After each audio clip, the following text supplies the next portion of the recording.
கிறிஸ்துவுக்குள் அன்பாக அழைக்கப்பட்டு கிறிஸ்துவினுடைய அந்த குணலட்சணத்தை பெற்றுக்கொள்ள தினமும் ஓடிக்கொண்டிருக்கிற அன்பு சகோதர சகோதரிகளை உங்கள் யாவருக்கும் பிதாவாகிய தேவனாலும் நமது ஆண்டவராகிய இயேசு கிறிஸ்துவினாலும் இந்த நாளிலே கிருபையும் அன்பும் சமாதானம் உண்டாவதாக என்ற அன்பின் வாழ்த்துக்களை தெரிவித்துக்கொண்டு இந்த நாளில் கூட 2 தீமோத்தேயு 2:12 நம்ம வாசித்து கொஞ்சம் ஆராயலாமா?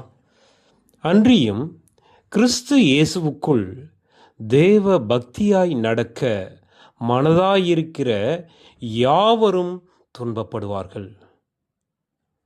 பிரியமானவர்களே, நாம் பாருங்கள், இவ்வளவு நாள் உலகத்துக்காக, நம்முடைய மாம்ச இச்சைக்காக, நம்முடைய உலக ஆதாயத்துக்காக நாம் ஓடிட்டு இருந்தோம். இப்போ கிறிஸ்துவினுடைய கரு நமக்குள்ளே ஒரு 4 நாள் வளர்ந்துருக்குன்னு வச்சுக்கோங்களேன். பாருங்க, அந்த கருவை வளர விடாத மாதிரி கர்ஜிக்கும் சிங்கம் போல சாத்தான் நம் உடன்பிறப்பை வச்சே நம்ம சத்தியத்தில் நடக்க முடியாத மாதிரி செய்வான். அப்போது நாம் நம்முடைய உள்ளத்தில் என்ன இருக்கோ அதுதான் வாய் பேசும். வசனம் இருக்கு இல்லைங்களா? இருதயத்தின் நினைவுகளே வாய் பேசும். அவங்க உள்ளத்தில் என்ன எண்ணம் வச்சு நம்ம அவமதிக்கிறாங்களோ அதை பற்றி நாம் கவலைப்படக்கூடாது. நாம் ஜாக்கிரதையாக தேவ ராஜ்யத்தினுடைய ஒர்க்கை நம்ம பண்ணுறோம்.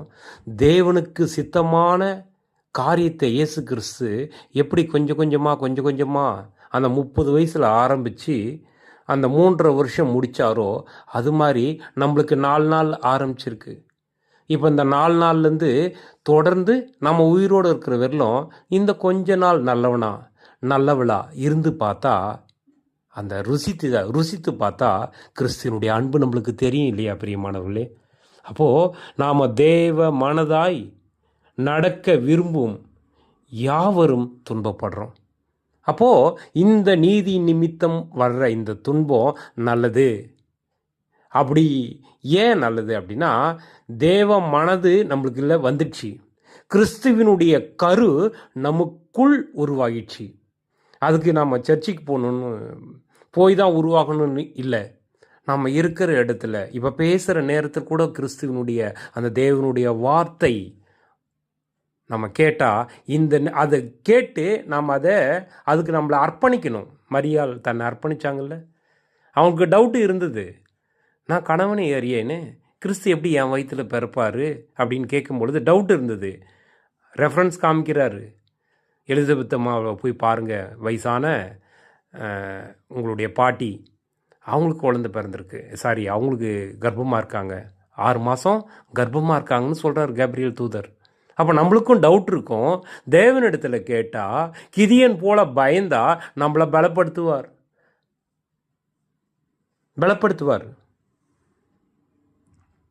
கிறிஸ்துவின் பட்டயம், கர்த்தரின் பட்டயம், கிதியோனின் பட்டயம் அப்படின்ற மாதிரி. இது இப்போ நம்மளுக்கு பிரச்சனை இல்லை. நம்மளுக்கு வர்ற பிரச்சனை, உன்னை தொடுகிறவன் என் கண்மணியை தொடுறான்னு அர்த்தம். இப்போ நம்ம மேலே நம்முடைய உடன்பிறப்பே அவங்க ஒரு உலக ஆசைக்காக உலக சொத்துக்காகவோ செய்தால் நம்ம கவலைப்பட வேண்டிய அவசியம் இல்லை. ஏன்னா நமக்கு குறிச்சதை நம்மளுக்கு வச்சிருந்த அந்த பந்தய பொருள் கன்ஃபார்ம். எப்போ நம்ம தேவ மனதாய் நடக்கிறோம், அதனால் நம்மளுக்கு துன்பம், நம்மளுக்கு துயரம், வேதனை, மனசில் கஷ்டம், நம்ம உடன்பிறப்பா இப்படி பண்ணுது அப்படின்னு நம்ம கூட இருந்த சபையில் இருக்கிற சகோதரிகள் கூட அப்படி நம்மளுக்கு பண்ணலாம். அப்போ நம்ம என்ன பண்ணணும்? நம்முடைய ஃபேமிலியிலையும் பண்ணலாம், நம்முடைய சபையிலையும் பண்ணலாம், இல்லை கூட ஒர்க் பண்ணுறவங்களும் பண்ணலாம். நம்ம உண்மையாக இருக்கும் பொழுது நமக்கு எதிராக அவங்க வருவாங்க, நம்மளை காயப்படுத்துவாங்க. நம்ம சோர்ந்து போகக்கூடாது. நமக்கு முன்பாக இருக்கிற பந்தய பொருள் நித்திய ஜீவன், கிறிஸ்துவோட ஆளுகை, அப்போஸ்தலர் கூட ஆளுகை. அப்போது நம்ம என்ன பண்ணணும்? உண்மையாக ஓடணும். இந்த கொஞ்ச காலம் நல்லவளா வாழ்ந்து பார்த்துட்டா நம்மளை தேவன் ஒரு பரிசுத்த ராஜ்யத்தில், 1000 வருட ராஜ்யத்தில் நம்மளை ராஜாத்தியாக வைப்பார் இல்லையா? அதுக்கு முன்னாடி இதெல்லாம் ஒன்றும் இல்லை. நம்மளுக்கு நிரந்தரமான வீடு பரலோகம்தான். அதுக்காக இங்கே நம்மளை சும்மா விட்டுருவார்னு நினைக்காதீங்க பிரதர். கண்டிப்பாக விட மாட்டார். கண்டிப்பாக நாம் அவருக்கு ஏற்ற மாதிரி ஒரு குண லட்சணத்தை இங்கே காமிச்சா இங்கேயும் தருவார், அங்கே 100 மடங்காக தருவார். இங்கேயும் தருவார். தன்னுடைய பிள்ளைங்க தானே, அப்பாவோட பிள்ளைங்க தானே நம்ம. அப்போ நம்மளை எப்படி விட்டுருவார்? தாயின் கருவறையில் உருவாக்குனவர் இல்லையா? பார்த்து பார்த்து உருவாக்கியிருக்காரு. அப்போ நம்ம கஷ்டப்படும் போது அவர் எட்ட நின்று பார்ப்பார் நினைக்கிறீங்களா? இல்லை பிரியமானவர்களே. அவருடைய கேரக்டரை கொஞ்ச நாள், இப்போ நம்ம ஒரு 4 நாள் கரு வளர்ந்துருக்குல்ல, கிறிஸ்துவின் கரு நம்மளுக்குள்ள. அன்றைக்கி அம்மா மரியம்மா வயிற்றுக்குள்ளோ, எலிசபெத் அம்மா வயிற்றுக்குள்ளோ, அது புருஷன் கூட சேராமே தேவனுடைய வார்த்தையால் அவங்க 6 மாதம் கர்ப்பமாயிடுறாங்க. இங்கே மரியா கேட்கும்போது அதை ரெஃபரன்ஸ் காமிக்கிறாரு தூதன், பாருங்க அப்படின்னு. உடனே என்ன பண்ணுறாங்க, மரியம்மா ஓடி போய் எலிசபெத் அம்மாவை பார்த்துட்டு அங்கே ஒரு 3 மாதம் தங்கி இருந்துட்டு வராங்க. அதே மாதிரி தான் நம்மளுக்கு ஒரு பிரச்சனைனா நம்ம என்ன பண்ணோம், ஓடி சபைக்கு போயிடணும். சபையில் இருக்கிற போதகரை பார்க்கக்கூடாது. சபையில் தேவனுடைய வார்த்தை எனக்குள்ளே பேசுதா, தேவ மனதாக இருக்கணும். துன்பம் வரும், நீதி நிமித்தம் வந்து அதை ஏற்றுக்கணும்.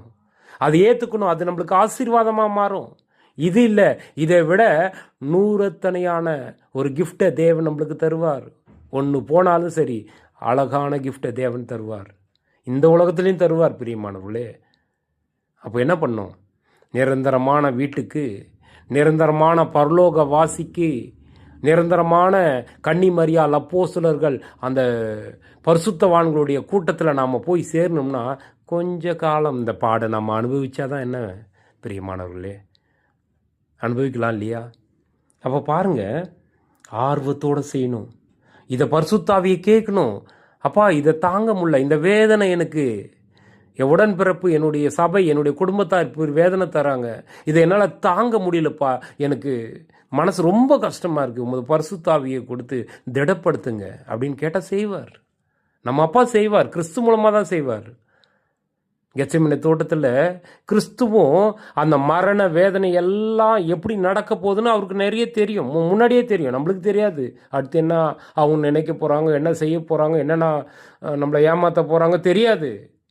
ஆனால் கெத்செமனே தோட்டத்தில் இயேசு கிறிஸ்துவுக்கு தான் எப்படி அடித்து நொறுக்கப்படுறாரு, சிலுவையில் ஆணியில் எப்படி கதற, அந்த ஆணி வழியால் எப்படி கதற போகிறாரு, ஈட்டியில் குத்துவாங்க, அதெல்லாம் எப்படி தாங்க முடியுன்ற வேதனையெல்லாம் பரிசுத்தாவி நிறைய கிறிஸ்துவுக்கு தேவன் கொடுத்ததுனால அவருக்கு முன்னாடி தெரிஞ்சுது. அதனால தான் கெத்செமனே தோட்டத்தில் அவர் போய் ப்ரேயர் பண்ணுறாரு, அப்பா இந்த துன்பக்காலம் என்னை விட்டு போகணுன்னா போகட்டும்ப்பா, ஆனாலும் என்னுடைய சித்தம் இல்லை, உமது சித்தத்தின்படி ஆகட்டும். அந்த ப்ரேயர் தான் சிஸ்டர் நாம் பண்ணணும். அந்த ப்ரேயர் தான் பிரதர் நாம் பண்ணணும். இப்போது தேவ மனதாய் நடக்க தீர்மானம் சிந்தனையில் எடுத்தாவே போதும், அப்பா கிட்ட வந்துடுவார். பரிசுத்தாவியை கொடுத்து நம்மளை பலப்படுத்துவார், திடப்படுத்துவார். அதனால் தேவ பக்தியாய் நடக்க நாம் என்ன பண்ணோம், தீர்மானம் பண்ணோம். 2வது தேவனுடைய அந்த அன்பு, பொறுமை, நிதானம், சகிக்கிற தன்மை, அந்த ஒரு ஜட்ஜ்மெண்ட் பண்ணுற அந்த இது எல்லாம், ஆவிக்குரியவன் எல்லாவற்றையும் பகுத்தறிவான்ற மாதிரி எல்லா பலத்தையும் நம்மளுக்கு தருவார். பிரியமானவர்களே, நாம் என்ன பண்ணணும், உண்மையாக சுயத்தை வெறுக்கணும் பிரதர். சத்திய நிமித்தம் வரும் எதிர்ப்பை நம்ம தாங்கிக்கணும். நம்ம கொஞ்ச நாள் தான் அந்த மரணம் வர்றதுக்கு, எப்போன்னு தெரியாது நம்மளுக்கு. நம்ம பைக்கில் போயிட்டே இருக்கலாம், திடீர்னு தேவன் நம்மளை எடுத்துக்கலாம். இல்லை நாம் எங்கேயோ போயிட்டுருக்கலாம், திடீர்னு அது எடுத்துக்கலாம். இன்றைக்கோ நாளைக்கோ அடுத்த வருஷமோ தெரியாது.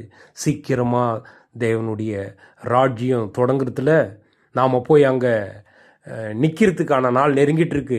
பாருங்கள், மே 4 இந்த முதலமைச்சராக வரணுன்ட்டு இன்றைக்கி இருக்கிற ஒரு நல்ல ஒரு மனிதர் காத்துட்ருக்கார். அவர் வரணுன்ட்டு எல்லாரும் காத்துட்ருக்காங்க.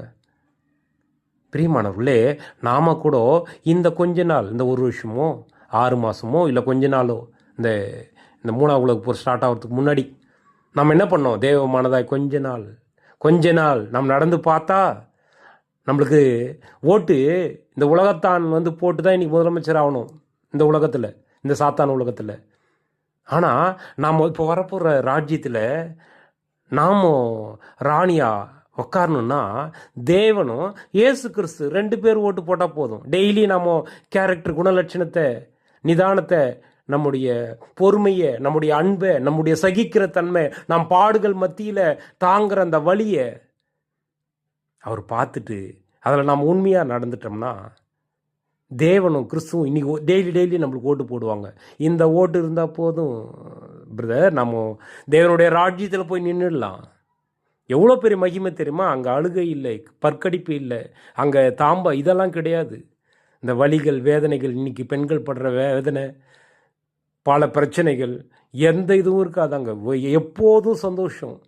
பரிசுத்தவான்கள் கூட்டத்தில் எல்லாம் ஒரே குடும்பமாக, இந்த கிறிஸ்துவினுடைய அன்பு மாணவர்கள் எல்லாம் ஒரே குடும்பமாக, மாணவிகள் ஒரே குடும்பமாக நாம் இருக்க போகிறோம். அங்கே ஒன்லி சந்தோஷம்தான். அதுக்கு இந்த கொஞ்ச கால பாடுகள் அவசியம். 2 தீமோத்தேயு 2:12 சொல்கிறார் இல்லைங்களா? கிறிஸ்துவோடே பாடுகளை பட்டால்தான் கிறிஸ்துவோடே ஆளுகை செய்ய முடியும். அதில் அப்படி இருக்காது வசனம். இதை பார்க்கலாம். அதாவது அவரோடே பாடுகளை சகித்தால் அவரோடே ஆளுகை செய்ய முடியும். அப்போது இப்போ இந்த கொஞ்ச நாள் பாடுகள், இந்த கொஞ்ச நாள் உபத்திரவம், இந்த கொஞ்ச நாள் இழப்புகள், இந்த கொஞ்ச நாள் ஏமாற்றம், இந்த கொஞ்ச நாள் அவஸ்தை, இந்த கொஞ்ச நாள் நாம் படுற உடல் ரீதியாக படுற வேதனை எல்லாம் மறைஞ்சிடும். தேவன் இதை அனுமதிச்சிருக்கிறார். ரோமர் 8 சொல்லுவார், சகலமும் நன்மைக்கு ஏதுவா நமக்கு நடக்குது. சகலமும், அது நல்லதாக இருந்தாலும் கெட்டதாக இருந்தாலும், அவங்க ஏமாத்துறதா இருந்தாலும், எதுவானாலும் சரி, எல்லாம் தேவன் சொல்லி தான் நடக்குது.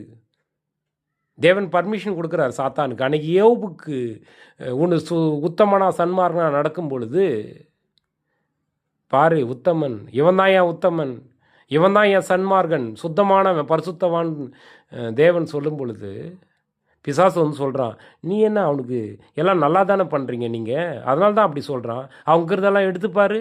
அவனுக்கு இருக்கிற சந்தோஷத்தை, அவனுக்கு இருக்கிற நிம்மதியை, அவனுக்கு இருக்கிற பிள்ளைங்களை, அவங்களுக்கு இருக்கிற சொத்தை, அவனுக்கு இருக்கிற ஆடு மாடை எல்லாத்தையும் எடுத்து பாருங்க, உன் முன்னாடி தூஷிக்கிறான் அப்படின்னு சொல்லிட்டு தூஷிப்பான் பாருங்கன்ட்டு சாத்தான் போய் சொல்லுது.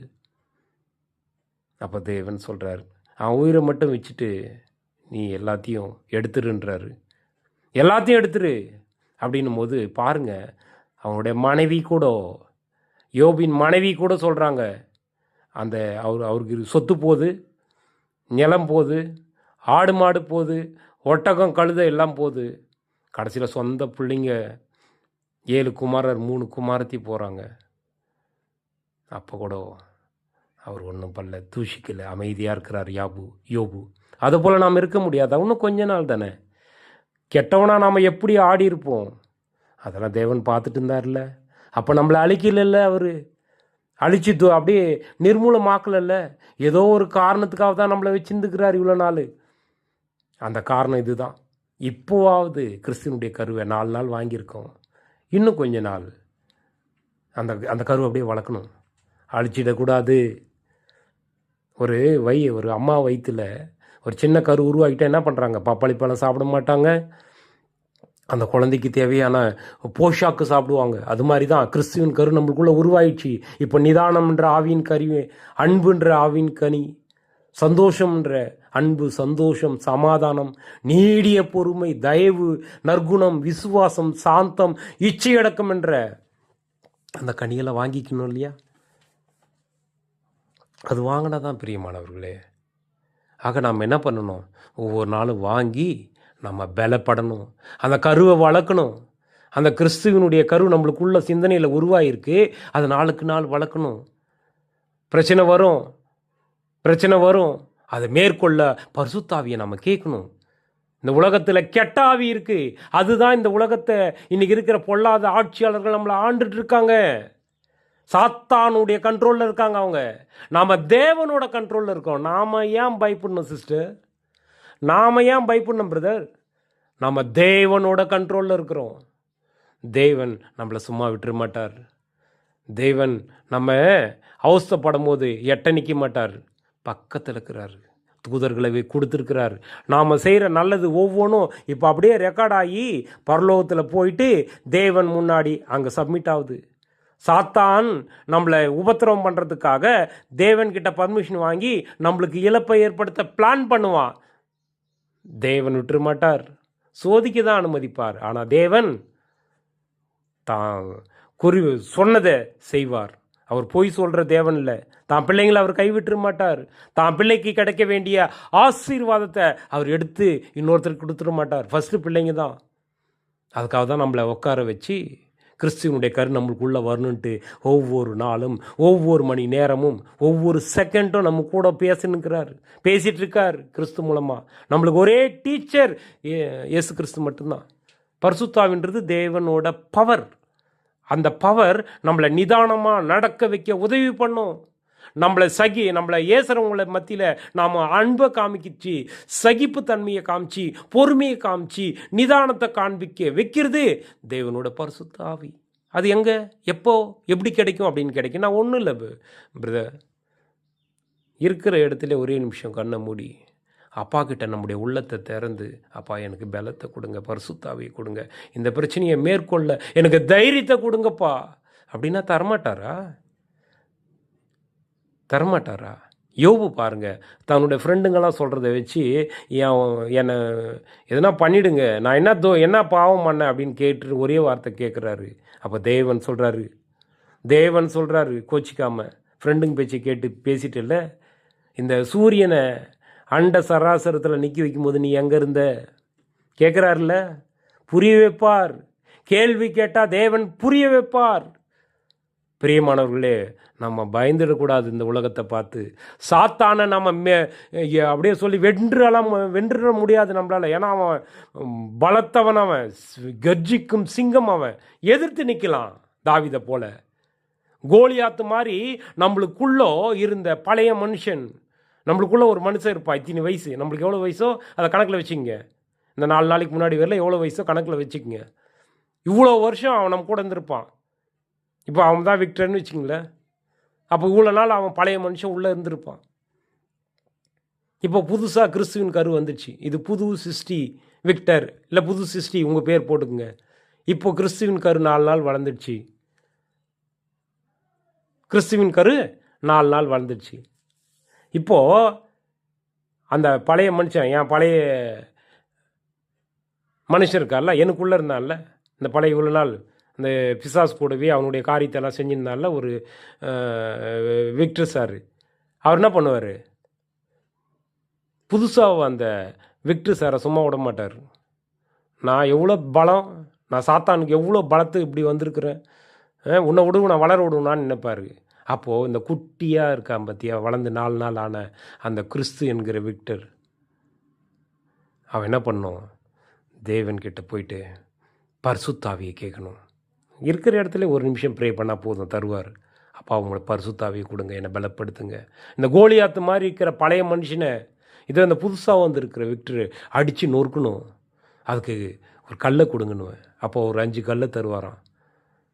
அந்த 5 கல்லில் ஒரு கல் தான் சகிப்புத்தன்மை, சகிக்கிறது. ஒரே கல் எடுத்து அடித்தா அந்த பழைய மனுஷனை, இந்த புது சிருஷ்டி கிறிஸ்துவின் கரு நமக்குள்ளே வளர்ந்துருக்குல்ல, அவர் நம்ம இவ்வளோ வருஷமாக இருந்துச்சு அந்த வயசில், அவனை இந்த ஒரு கல்லை வச்சு, இந்த பரிசுத்தாவி பலனோட ஒரு கனி, ஆவியின் கனி வச்சு அடித்தா அந்த கோலியாத்து மாதிரி இருக்கிற 53 வருஷமாக ஆட்டிட்டு இருந்தான் அவன் அப்படியே செத்து போயிடுவான். மற்றவனால முடியாதுன்னு நினைக்கிறாங்க. அன்னைக்கு கூட கோலியாத்து தாவீதோட சண்டையில் சவுல் ராஜாவே பயந்து போய் அரண்மனைக்குள்ளே இருக்கிறார். இன்றைக்கி பல பேர் நம்மளால் முடியாது, நம்மளால் தேவமானதாய் இந்த கிறிஸ்துவனை போல வாழ்ந்துட முடியாது அப்படின்னு நினைக்கலாம். நம்ம கிறிஸ்துவின் கருவை வாங்கியிருக்கோம். நம்ம இந்த குரூப்பில் இருக்கிறவங்க ஒவ்வொருத்தராலையும் சாத்தானை எதிர்த்து நிற்க முடியும். இந்த பழைய மனுஷன் 54 வருஷமாக ஒருத்தர் இருக்கான்ல, அவனை மேற்கொள்ள முடியும் பிரதர், அவனை மேற்கொள்ள முடியும். எப்போ இந்த புது விக்டர் வந்தார்ல, அப்போ உங்கள் பேர் போட்டுக்குங்க. அவர் அந்த புது விக்டரிக்குள்ளே அந்த ஆவியின் கனியை வாங்கிக்கணும். ஒரு 9ன்னு கூட வச்சுக்கங்களேன். அப்போ அந்த சகிப்புத்தன்மை, அன்பு, நிதானம், இச்சையடக்கம்ன்ற கனியில் ஒரே ஒரு கல், தாழ்மை என்ற ஒரு கல்.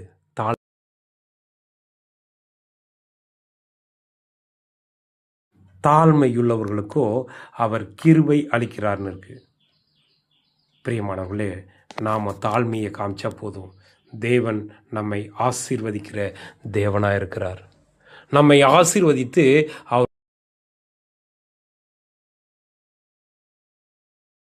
பயப்பட வேண்டிய அவசியம் இருக்காது. பிரியமானவர்களே, நாம் ஒரு ஒரு சில காரியத்தை மட்டும் நம்ம பார்க்கலாம்.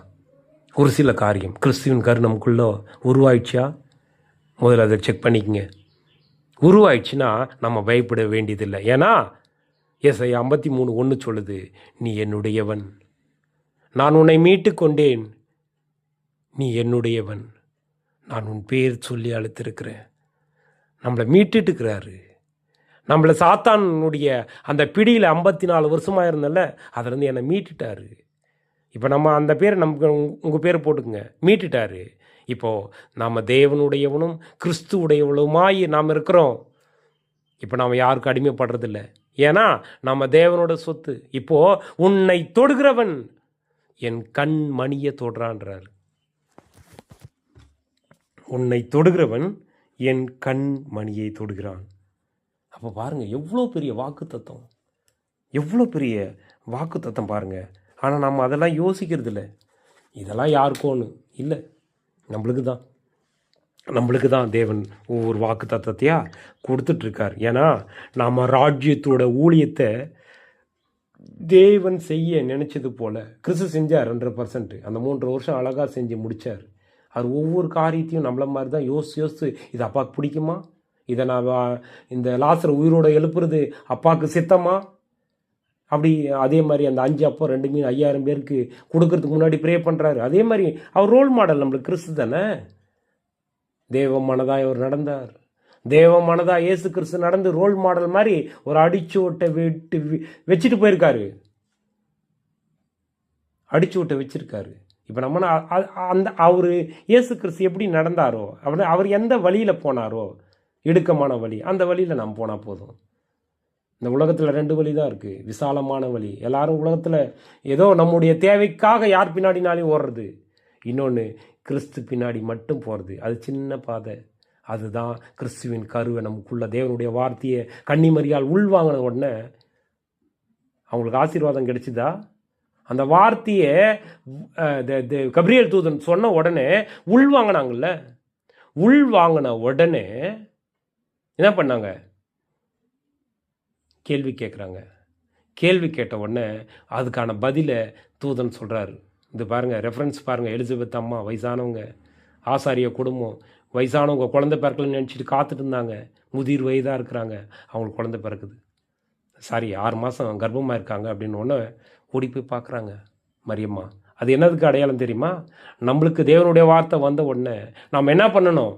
சண்டே ஆகுதா, நம்ம சர்ச்சுக்கு போயிட்டு தேவனோட வார்த்தை வந்த உடனே சபைக்கு போகிறது. அதாவது மரியம்மா எப்படி எலிசபெத் அம்மாவை சந்திக்க போயிட்டு அது உண்மையா அப்படின்னு செக் பண்ண போகிறாங்க.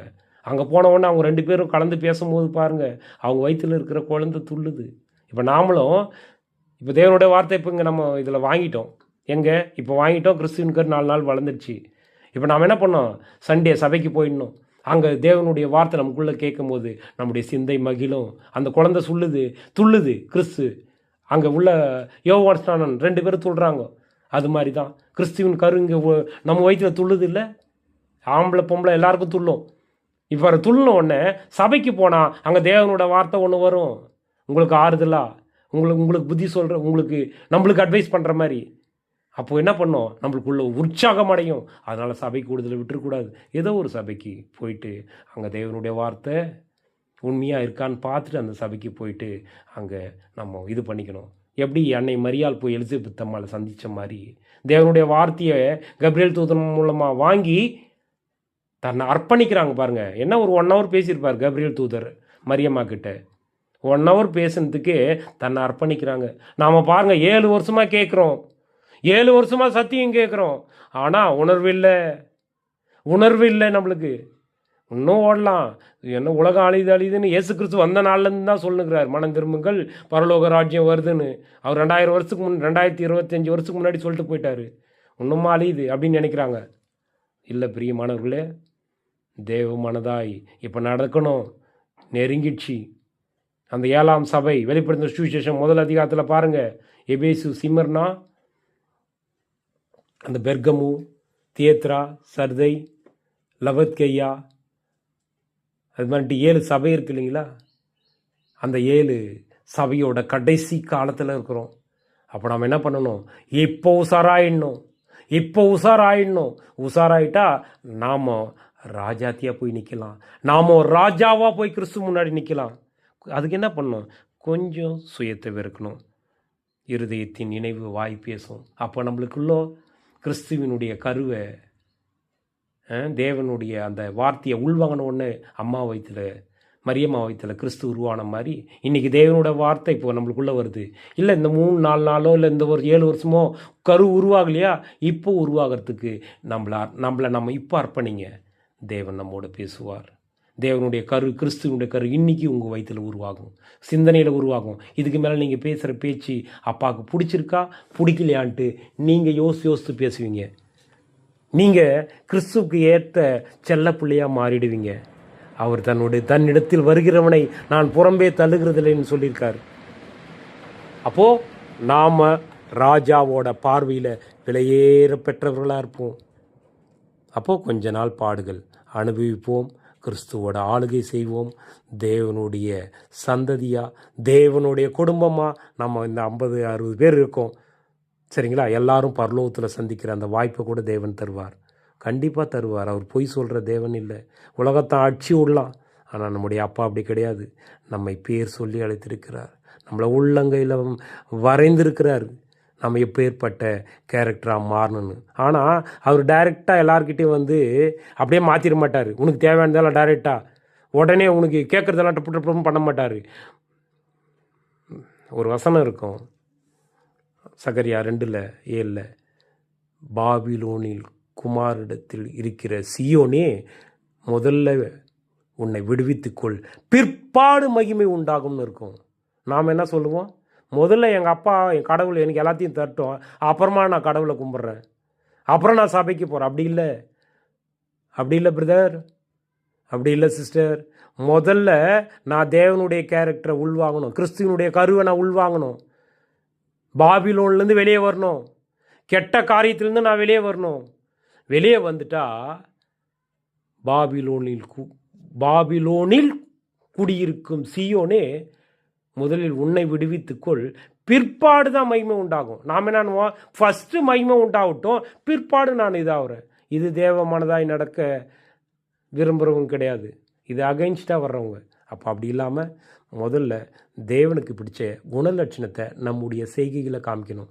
இவ்வளோ நாள் கோவப்பட்டிருப்பேன், இவ்வளோ நாள் நான் இப்போ அன்பில்லாதவனாக இருந்திருப்பேன், இவ்வளவு நாள் நான் இச்சையடக்கம் இல்லாது இருந்திருப்பேன். இப்போ ஒவ்வொன்றா பரிசுத்தாவியை கேட்டு, கிறிஸ்து மூலமாக கேட்டு, ஒவ்வொரு நாளும் ஒவ்வொரு மணி செகண்டும் ஒவ்வொரு மணித்துளியும் நான் என்ன பண்ணோம்? மாறிட்டே இருக்கணும். தாவீது கூட பாருங்க, கர்த்தர் கூடவே இருந்தார். என் இருதயத்திற்கு ஏற்றவன்ற ஒரு பேரை வாங்கினார். உரியா மனைவி விஷயத்தில் விழுந்தவர் தான், அதுக்கான தண்டனை அனுபவிச்சிட்டார். அதுக்கப்புறம் எப்போ சாவும்போது தாவீது அரசருக்கு வேற ஒரு சின்ன பொண்ணை கொடுத்தாங்களாம், சின்ன பொண்ணு. அதை ஏறெடுத்து கூட பார்க்கலையா தாவீது. ஏன்னா அப்பா என் கூட இருக்கிறார், அப்பா இந்த அந்தரங்கத்தில் இருக்கிறாரு, நான் அகல பாதாளத்தில் போனாலும் அவர் என்னை பார்த்துட்டு இருக்காரு, அரண்மனைக்குள்ளோ யாரும் இல்லாத இடத்துல கூட தேவனுடைய கண் உலாவிக்கு இருக்கு, அதனால் நான் தப்பு பண்ண மாட்டேன்னு தன்னுடைய இறுதி நாட்களை வச்சிருந்தார். அதனால தான் இயேசு கிறிஸ்துவுக்கு தாவீதின் குமாரன்ட்டு பேர் வந்துச்சு. அவ்வளோ நல்லவர். நம்ம கூட தப்பு பண்ணவங்க தான், நம்மளை யோக்கியமானவங்களா? நம்மளை தப்பு பண்ணவங்க தான். தேவன் நம்மளை விடுதலை பண்ணல, இன்றைக்கி பண்ணிட்டார். ஒவ்வொருத்தரையும் விடுதலை பண்ணியிருக்கிறார். இந்த குரூப்பில் இருக்கிறவங்க எல்லாரும் தேவனோட பிள்ளைங்க தான். நீங்கள் எந்த மதமாக இருந்தாலும் சரி, எந்த சபைக்கு போயிருந்தாலும் சரி, நாம் எல்லாருமே தேவனோட பிள்ளைங்க தான். எல்லாருமே நம்மளுக்கு அப்பா ஒருத்தர் தான். நம் மனசாட்சி மூலமாக பேசுவார். வேதத்தினுடைய இந்த சத்திய வார்த்தை மூலமாக தெய்வ மனதாய் நடக்க விரும்பும் யாவரும் துன்பப்படுவாங்க. ஆனால் முடிவு பரியந்த நிலை நின்றா நம்மளுக்கு ஜீவகிரீடம், அழியாமை. இந்த உலகத்தை ஆளுகிற ராஜாத்தி நீங்கள் இன்னைக்கு உதவாத கஷ்டப்படுற வேலை, கேவலமான வேலை செஞ்சுருக்கலாம். ஆனால் நீங்கள் ராஜாத்தியாக நிற்கும் பொழுது உங்களை தூஷித்தவர்கள், உங்களை அவமதித்தவங்க, உங்களை வேணான்னு தள்ளி விட்டவங்க, இவங்கெல்லாம் என்ன அப்படின்னு சொன்னவங்க எல்லாம் உங்கள் லைஃப்பை பார்த்து திரும்பி வருவாங்களாம். இப்போ ஏற்பட்டவங்க பாருங்கள், கிறிஸ்து கூட உட்காந்துக்கிறாங்க. நாம் அவங்கள வேணான்னு கிட்ட சேர்த்தல, இன்னைக்கு கிறிஸ்து பக்கத்தில் உட்காந்துக்கிறாங்க பாருங்க. நான் தப்பு பண்ணிட்டேன், அவங்கள மாதிரி ஒரு வாழ்க்கை வாழ்ன்னு நம்ம வாழ்க்கையே வேதமாக படிக்கிற நாள் நெருங்கி கொண்டிருக்குது. அப்போ நம்முடைய இப்போ பேசுகிற வார்த்தைகள் கூட ரெக்கார்ட் ஆகிட்டுருக்கு ஒரு டைரியில். அது வேதமாக மாறப்போகுது. அப்போனா நம்முடைய பேச்சு எப்படி இருக்கணும், நம்முடைய பார்வை எப்படி இருக்கணும், நம்முடைய செய்கை எப்படி இருக்கணும், எல்லாத்தையும் கிறிஸ்து பார்த்துட்டே இருக்கிறார் இல்லையா? தூதர்கள் எட்டுன்னு போயிட்டு அவங்களுக்கான தூதர்கள் எட்டுன்னு போய் மேலே போய் சொல்லிட்டு வந்துருக்கிறாங்களாம். அப்போ கிறிஸ்துவின் கரு வளர தேவ மனதாய் கொஞ்ச நாள் நடப்போம், கொஞ்ச நாள் இயேசுக்காய் வாழுவோம், கொஞ்ச நாள் அவருக்காய் பாடுகளை அனுபவிப்போம். அப்போது துன்பப்படுறது நல்லது. உபத்திரவப்பட்டவனுடைய கண்ணீரை அவர் அற்பமாக நினைக்க மாட்டார். நம்முடைய கண்ணீர் அவருடைய துருத்தியில் வச்சிட்ருக்கார். அற்பமாக நினைக்க மாட்டார். நம்முடைய பலவீனங்களை அவர் சுமந்து இருக்கிறார். அவருக்கு தெரியும் நாம் படுற கஷ்டம், நம்முடைய கண்ணீர், நம்முடைய வேதனை, நம்முடைய சஞ்சலம், நம்முடைய எல்லாமே தெரியும். அதை விட அர்ப்பணிப்பு மரியாள் போல நம்மளுக்கு இருக்கணும் பிரியமானவர்களே. அந்த அர்ப்பணிப்பு எதுக்கு தெரியுமா? தேவன் இன்னைக்கு கிறிஸ்துவின் கருவை எனக்குள்ளே கொடுத்தாரு. இதுக்கு மேலே எனக்கு எவ்வளோ பாடுகள் வந்தாலும் நான் தாங்கிக்கணுன்ற அந்த தாய் போல, அன்னை மரியாள் போல நம்மளை அர்ப்பணிப்போம். அப்போது நாம் ஆசீர்வாதமாய், பெண்களுக்குள் ஆசீர்வதிக்கப்பட்டவளா மரியாள் இருந்தது போல நீங்கள் இருப்பீங்க. அந்த கொர்நேலியை பாருங்கள், புறஜாதி நம்மளை போல உண்மையாக இருந்தார். அப்போஸ்தலருடைய அந்த பிரசங்கத்தினால ஃபஸ்ட்டு உண்மையாக வந்துட்டார். கிறிஸ்துக்குள்ளோ நல்லவன் பேர் வாங்கிட்டார், தாவீதை போல. அதுபோல் நாமளும் அப்பேற்பட்ட பேரை வாங்க கொஞ்ச நாள் நல்லவனாக வாழ்ந்துட்டு போயிடுவோம். தேவன் தாமே பொறுமையோடு கேட்டவங்களை ஆசீர்வதித்து அவருடைய ராஜ்யத்தில் நம்ம எல்லாரையும் சேர்ப்பாராக. ஆமேன்.